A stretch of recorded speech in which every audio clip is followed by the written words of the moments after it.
I have two brief questions I'd like to ask, if I may.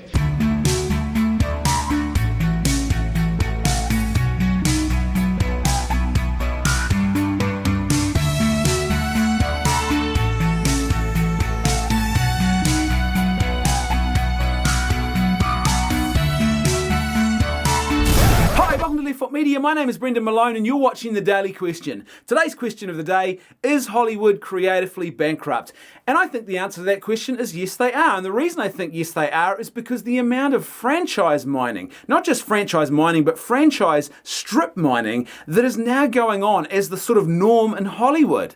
And if we're not franchise mining and just stripping and going to the excesses to resurrect old franchises from decades ago and reboot and recreate or soft reboot or add a sequel to something, we're creating films that are just sort of formulaic. So the ones that don't fit into an existing franchise, they're just made to formula. They're not particularly creatively expansive, they're not creatively risky, they're just formulaic or strip mining an existing franchise. Why is this happening? Well, I think part of the reason is because Hollywood is now just dominated by this sort of excessive focus on this sort of consumerist mentality. You've got to make as much money as possible, right?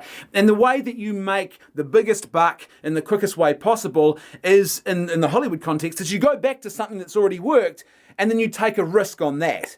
You don't take a risk by starting something new and doing something that no one's heard of because, I mean, it may pay off or it may fail miserably. But if you go back and utilize and just piggyback off the back of something that's already been created and has already been successful, then there's more of a calculated risk there. The chances are that you'll probably get something back out of doing that. And so when your focus has become so primarily driven by the amount of money you're making, then of course, strip mining existing franchises and telling formulaic stories is what you're going to do, right? You're going to end up becoming creatively bankrupt because creativity just becomes a slave that is consumed in the money-making machine. There's also another issue at play here, and I think it's this, that we are becoming incapable, or it seems that we're becoming more and more incapable of telling good stories in our society. And the reason I think we're becoming more incapable of telling good stories is because we're no longer in touch with the big stories, with mythology. And mythology is that imperfect way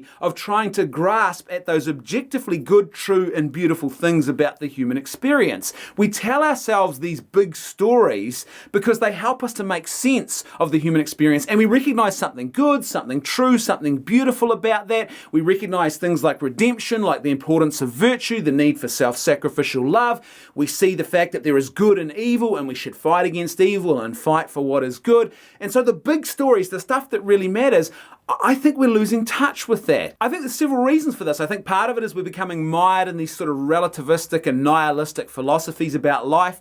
And in a relativistic, nihilistic philosophy about life, the whole idea of meaning itself has no meaning, let alone good versus evil. And so if we're mired in this stuff, it's hard to connect with the truth about what is good, true, and beautiful because we sort of look at it and we're so cynical about all that kind of stuff. The other thing I think is because we don't live a very communal life anymore. We're very connected, more connected than we've ever been before thanks to internet technology.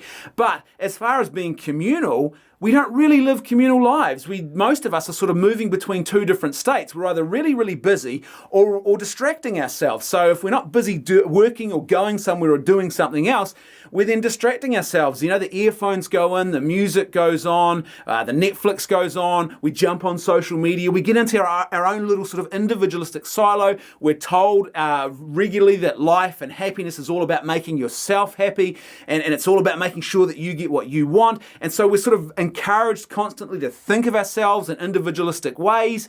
And what that all has led to, I think, is just sort of the breakdown of community, even basic communities, which we used to enter into, like marriage and family life. It's just sort of no longer the norm anymore for a lot of people. Instead, we've got a very individualistic, sort of self-gratifying focus about our life, and we've got technology that enables us to get sort of stuck in that individualistic silo way of living. Now, the problem is this, that you need community in order to understand understand virtue and the importance of it, and to understand the importance of those big stories. The only reason you actually need virtue when you think about it is so that communities can actually flourish. If communities are going to survive, if societies are going to flourish, then we can't all just act like individuals who relativistically do whatever we want to. That's how you get anarchy. Instead, what we have to do is we have to willingly limit and say no to certain things in order to say a much bigger yes to our flourishing as human persons living together in community. And not only that, but it's only really in the context of community that virtue can actually be practiced and makes its fullest sense. So, for example, you can't engage in acts of self-sacrificial love for other people if there are no other people you're connected to engage in acts of self-sacrificial love for. And you can't give yourself to something bigger that has bigger meaning and context without the bigger meaning and context of human community around you. And I think that Hollywood is probably now the sort of prototypical example of a landscape, of an environment where individualistic, self-gratifying, hedonistic self-centeredness is actually the norm, and not only is it the norm, it's actually celebrated. And so is it any surprise that that very community that has no sense of authentic community seems now to be incapable of telling us the big stories, when those big stories, you really do rely on a connected and communal life in order to be able to understand and to connect with and to tell those stories well? I mean, just think about a film like Hacksaw Ridge. Hacksaw Ridge is one of the exceptions. It's an outlier. It's a recent movie that breaks the trend. It's a film about the big stuff, the big stories that really, really matter, about heroism, about good versus evil, about self-sacrificial love. It's all on display in that film, and it's really, really well told. And when you watch a film like Hacksaw Ridge and you watch it's a true story about Desmond Doss. And by the way, it's not an exaggerated true story. They've actually left out some of the juicier parts of that real story. What he did was just truly heroic. It was absolutely profoundly good and beautiful, the amount of heroic self-sacrifice that he displayed on that ridge and saving all of those people's lives. And the movie actually leaves out some of the juicier bits of that. But this film about this heroic self-sacrificial love for this wider community of people, you watch that film and instinctively you know there's something good and true about what happened there. There's something good, objectively good about what he did. It wasn't just a social construct we convince ourselves that's what good looks like. We recognize the good in it and we say, you know what, that is how human persons are supposed to act if they want to be humane and caring in their humanity. We recognize the truth of that. And not only that, but we see that this is how we should be as well.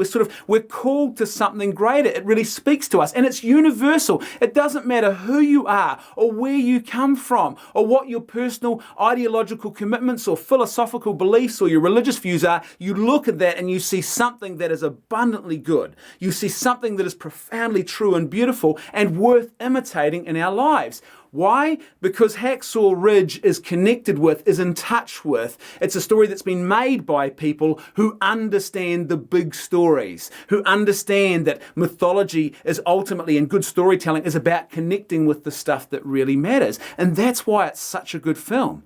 But as for Hollywood, how often do we see that kind of stuff? This is really fast becoming the sort of extreme outlier, and it isn't good. And it's not just a problem when it comes to, well, I've got nothing good to watch. It actually is a symptom or an indication that maybe our society isn't doing so good either. And that's the more troubling aspect of this creative bankruptcy that Hollywood now seems to find itself in. As per usual, I'd love to hear your thoughts, so please let me know what you think in the comments section below. And if you like the content I'm creating and you'd like to see more of it, then please support me on Patreon for as little as $1 a month. That's right, I can hear my theme music too. I'll see you tomorrow on The Daily Question.